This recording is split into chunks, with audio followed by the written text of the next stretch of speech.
හිතලා බලන්න ගණිතමය සමීකරණයක් කියන්නේ හරියටම ත්‍රාසජනක රහස් පරීක්ෂක කතාවක් වගේ නේද? මෙතනදී අපි හොයන නොදන්නා අගය එව නැත්නම් විචල්්‍ය කියන්නේ ආරක්ෂිත සේෆ්පු කීපයක් ඇතුලේ හංගලා තියෙන වටිනා නිදානයක්. අද මේ පැහැදිලි කිරීමෙන් අපි සූදානම් වෙන්නේ අන්නේ හැංගිලා තියෙන නිදානේ හොයාගෙන යන අපූර්ව ගමන ආරම්භ කරන්නයි. මේ සේපු දොරවල් එකින් එක නිවැරදිව විවෘත කරන්නේ කොහොමද කියන එක අපි පියවරින් පියවර විමසා බලමු. අද අපේ ගමන් මඟ ප්‍රධාන කොටස් 4කට බෙදලා තිනවා. පළමුව වරහන් වර්ග 3 හඳුනා ගැනීම, දෙවනුව වරහන් කීපයක් සහිත සමීකරණ විසඳීම, ඊට පස්සේ වචන ගණිතයට පරිවර්තනය කිරීම සහ අවසාන වශයෙන් භාග සහිත සමීකරණ. මේ සරල තැනින් පටන් අරගෙන අපි සැබෑ ලෝකයේ ගැටලු දක්වාම යමු. හරි. අපි මුලින්ම බලමු මේ ගමනේ පළවෙනි පියවර. ඒ තමයි පළවෙනි කොටස වරහන් වර්ග 3 හඳුනා ගැනීම. අපි කලින් කතා කරපු අර රහස් අගය ආරක්ෂා කරලා තියෙන්නේ ප්‍රධාන සේපු තුනක් ඇතුලේ. මේවා නිකම්ම සංකේත නෙවෙයි, ගණිතයේදී මේවට නිශ්චිත කාර්යභාරයක් තියෙනවා. ඒ තමයි සුළු වරහන, සංගල වරහන සහ කොටු වරහන. මේ අගුළු තුන අඳුරගන්න එක තමයි අපේ පළවෙනිම රාජකාරිය. මෙන්න මෙතෙන්දි තමයි වීජ ගණිතයේ තියෙන වැදගත්ම රන්නකුරින් ලියවුණු නීතියක් අපිට හමු වෙන්නේ.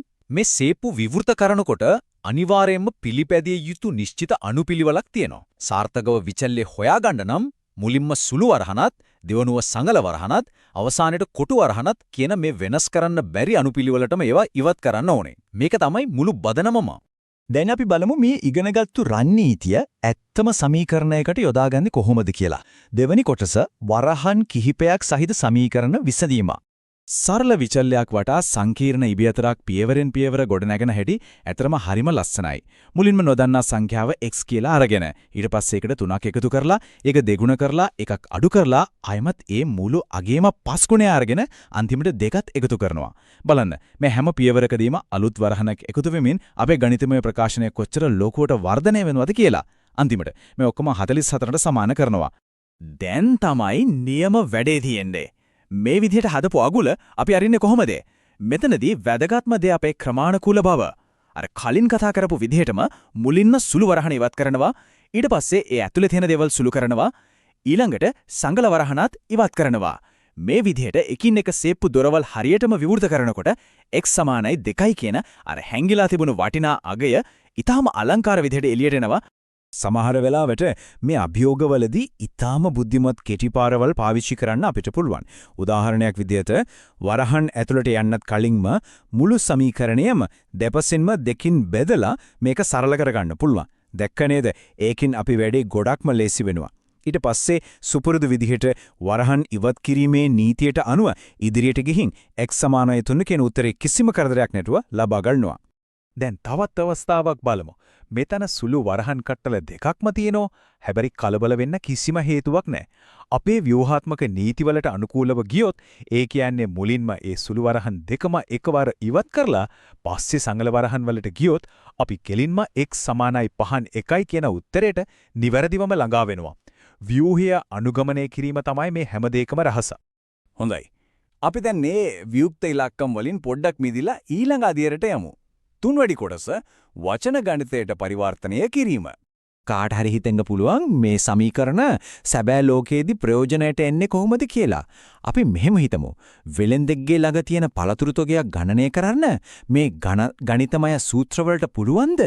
මේක අපේ මනස අවදි කරන හොඳ ප්‍රශ්නයක්. අපි දැන් අඹ වෙලෙන්දෙක්ගේ කතාවක් අරගෙන මේක පැහැදිලි කරගනිමු. මේ කතාවේ තියෙන හැම සිදුවීමක්ම කොහොමද ගණිතමය භාෂාවට හරවන්නේ කියලා බලමු. වෙලෙන්දාගෙන ආපු මුළු අඹ ගණන අපි x කියලා ගමු. නරක වෙච්ච අඹ 10ක් අයින් කළාම ඒකේ x අඩු කිරීම 10 වෙනවා. ඊට පස්සේ ඉතිරි ටික පහ ගොඩවල් වලට බෙදෙනවා. අවසානයේදී මුළු ගොඩවල් ගණන 12යි කියලා කියනකොට අපිට සම්පූර්ණ සමීකරණයක් ගොඩනගෙනවා. සරල කතාවක් ලස්සන සමීකරණයක් බවට පත්වෙන මේ පරිවර්තනය ඇත්තටම විස්මිතයි නේද? මේකේ තියෙන ඇත්තටම සිත් ගන්නාසුරු දේ තමයි මේ සමීකරණය ගොඩනගා ගත්තට පස්සේ අර අභිරහස කොච්චර ඉක්මනින් විසඳනවද කියන එක. හරේ තියෙන පහ අයින් කරන්න මුලින්ම දෙපස්සම පහින් ගුණ කරලා ඊට පස්සේ 10ක් එකතු කළාම වෙලෙන්දා ගාව මුලින්ම අඹගෙඩි 60ක් තිබුණා කියන උත්තරේ අපිට ශනිකවම ලැබෙනවා. කිසිම සැකයක් නැහැ.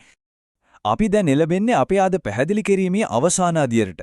4 වෙනි කොටස භාග සහිත සමීකරණ. සමීකරණවලට භාග සංඛ්‍යා එකතු වුණාම මොකද වෙන්නේ? එකම විදිහේ ගැටලු වගේ පෙනුනත් මේ අවස්ථා දෙකේදී අපි පාවිච්චි කරන සුළු වශයෙන් වෙනස් වුණු උපාය මාර්ග දෙකක් තියෙනවා. අපි ඒක තවත් පැහැදිලි කරගනිමු. මෙතනදී අපි පාවිච්චි කරන තර්කය ඊටාම වැදගත්. පළවෙනි අවස්ථාවේදී භාග අයින් කරගන්න තියෙන හොඳම ක්‍රමය තමයි පොදු හරය හොයාගෙන මුළු සමීකරණයම එකෙන් ගුණ කරන එක. හැබැයි දෙවෙනි අවස්ථාවේදී වරහණෙන් පිටත තියෙන ගුණකයෙන් දෙපසම බෙදලා දාන එක ඊට වඩා ගොඩක් කාර්යක්ෂමයි. ඒ කියන්නේ ගැටලුවේ ස්වභාවය අනුවේ අපි නම්‍යශීලී වෙලා නිවැරදි ක්‍රමය තෝරා ගන්න ඕනේ. මේ හැම දෙයකින්ම අපිට තේරෙන වැදගත්ම දේ තමයි ගණිතයේ තියෙන මේ අපූර්ව තාර්කික ව්‍යුහය. මේ පියවරෙන් පියවර යන ප්‍රවේශය හරහා ඕනෑම සංකීර්ණ ගැටලුවක් ලියා ගන්න පුළුවන්. VGA සමීකරණ කියන්නේ නිකම්ම අරින්න බලාගෙන ඉන්න තර්කානුකූල සේපු නම් මේ නිශ්චිත ගණිතමය නීති පාවිච්චි කරලා අපේ සැබෑ ලෝකේ තවත් කුයිතරම්නම් අභිරහස් ප්‍රමාණයක් අපිට විකේතනය කරන්න පුරුවන් වෙයිද? අන් ඒ ගැන පොඩ්ඩක් සිතන්නට ඉඩ තබමින් අද පැහැදිලි කිරීම අපි මෙතනින් අවසන් කරනවා.